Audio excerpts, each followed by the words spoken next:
I'm pretty shy, and I'm not seeking the spotlight, and I get nervous about about attention. I like having a big grand piano to hide behind when I'm playing with the Heartbreakers. I sat in with Tom for the first time when I was 17.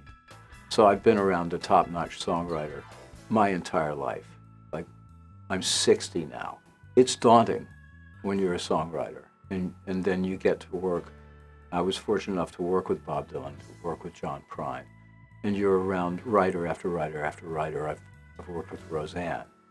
I've worked with Johnny Cash, and all of these terrific writers. And so you say, and I've got these little songs. I finally thought, well, why the hell not? I'm dying to play some Mudcrutch stuff. I'm really dying to do it. It's a real blessing to be in two of my favorite bands. Because I loved Mudcrutch. And I was a fan. I used to follow them around and see them long before I joined them. I kind of think they were all downhill from the minute that I joined.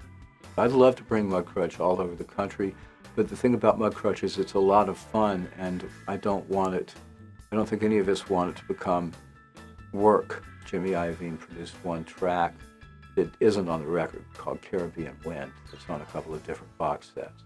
And he brought me along for that.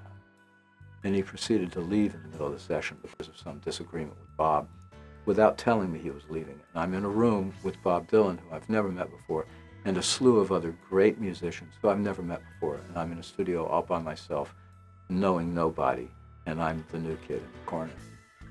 But it's not a big deal session, it's just Bob. I've seen Tom say that everybody in the band hated Free Fallin'.